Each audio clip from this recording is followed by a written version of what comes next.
Our next presenter is a native of Kaplan, Illinois, who became an Ivy Leaguer and then a bar manager and eventually a whiskey connoisseur.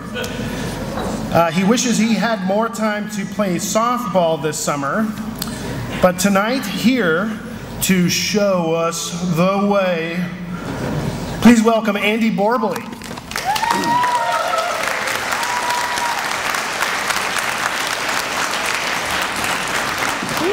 All right, thank you very much for having me. I gotta say, I'm a little bit out of my element up here. This is the smallest bar I've been asked to work in ages. Fishing with Dynamite will not be calling me later. This is my passion, the world of fine spirits. I hope to impart upon you tonight the impression that whiskey is the granddaddy of them all. All of these other little upstarts on the bar, they can be made very quickly. Whiskey takes a lot of time, and one of the most interesting things about it is that tremendous complexity is derived from incredibly simple ingredients.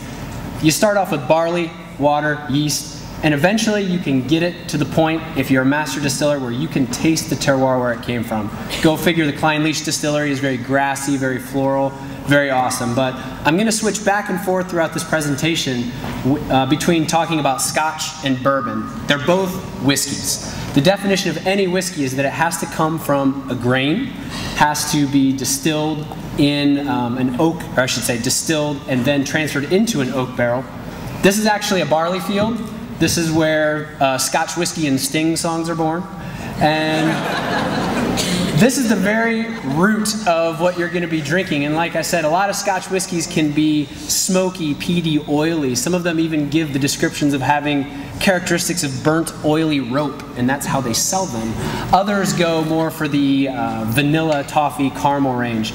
Once that barley is brought into the distillery, it's first boiled with a lot of water, then it's cooled down and yeast is added. This is a giant mash tun at the Buffalo Trace Distillery, where basically that's actually corn in there. Again, it can be used from any grain, but the corn is bubbling up and it's actually creating a foam. Carbon dioxide is being given off. That's the interaction between yeast and sugar that is the root for the original saying that booze is proof that God loves us and wants us to be happy.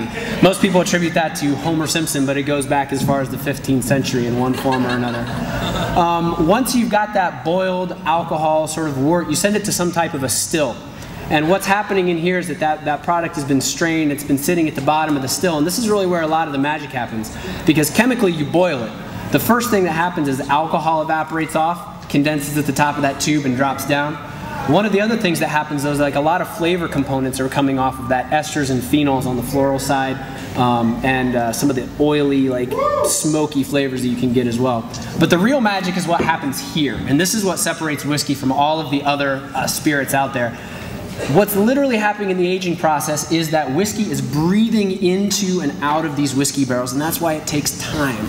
In the summertime, the cellular structure expands and it goes in the wintertime it breathes out. That's why aging is so important. Most people don't understand. Whiskey is completely clear when it goes into a barrel. If you want to think of barrels like tea bags, barrels are really what's giving a lot of that wood, oaky flavor to the whiskey. This is actually the scene of one of my greatest triumphs as a whiskey nerd. This is the Buffalo Trace Distillery. This was the day these barrels were dumped and born. And I was down there with a bunch of my staff, and this guy in this Kentucky accent says, you know, guys, your boss is known for being kind of a badass in the whiskey world, but I'm going to put him on the spot here. These barrels are being dumped, and we've just analyzed them. We're going to see if your boss can guess what proof these barrels are. So I tasted it, literally stuck a Dixie cup right underneath that barrel right there, and smelled it, tasted it, found out they were 7-year barrels, William LaRue Weller. And I looked at him and I said, you know what, I'm just going to be a smart aleck and say 121.3. He turns a little card around over that said 121.4. My staff members thought I was a god. I couldn't replicate it again in 100 tries. But what it all boils down to is these old boys were what we have to thank for the American bourbon whiskey trade. This is actually from South Carolina, but the terroir is appropriate as well. Bourbon in the United States started off, I think it's the quintessential American spirit in more than one way. If you were an old boy from Kentucky and you were breaking your back to scrape out a row crop like corn or wheat, and you pull your measly crop in and you have to take it all overland to market, you're at the mercy of the grain buyer. But if you distill it down into one good barrel, you put it on your cart next to you like it's your best girl, you take it in and they don't give you the price you want, you tell them to piss off and you come back next year, it's going to be twice as expensive because it's barrel aged. That to me, like, that's creativity. However, if you're tired of taking that trip, you'd go legit and you'd start a whiskey distillery. This is my favorite, happiest place on earth. This is the Buffalo Trace Distillery in Kentucky. And a lot of times, over time, distilleries will develop multiple recipes and portfolios. These are three of the greatest bourbons in the world. The Buffalo Trace, the George T. Stagg, and the Pappy Van Winkle. I was fortunate enough to drink Pappy Van Winkle with the third generation Julian Van Winkle, who pulled a bottle of whiskey out of his coat pocket in an unmarked bottle and said, this is the finest whiskey I've ever produced, and I know because you know, my granddaddy made it. Distilled in 1944, bottled in 1966. It was amazing. But they don't all suffer that great fate. This is my second favorite distillery in the world, the Rosebank Distillery in Scotland. Corporate America bought this and decided that though the whiskey was fantastic, it wasn't pretty enough. So we have this fantastic opportunity amongst you on the bars of Champaign, Urbana, and Chicago. We have ghosts among us. Some of the whiskeys that are produced have no expiration date. So even though the Rosebank Distillery was destroyed, I want to say about 15 years ago, we still have it for sale. Every time you take one little shot of it, there's that much less of it that will ever exist ever in the world. And so I like to tell people it's like tasting ghosts. So sometimes my job really kicks ass and I get to be like the Indiana Jones of the spirits world.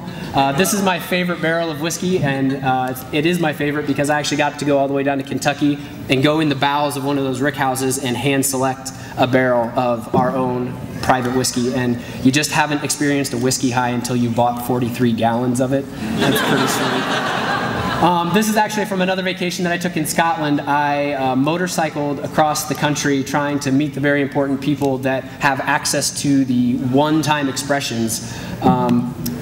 6 minutes and 40 seconds isn't quite enough to express the passion that I have, but the bottom line is have fun when you experience the world of whiskey. There's no wrong way to do it. There are a lot of cocktails. Drink it neat. Drink a bourbon with a ginger ale. Whatever will get you on the rocks eventually. Just enjoy it. And there's actually some here tonight that the Canopy Club was gracious enough to procure for us. So enjoy that as well.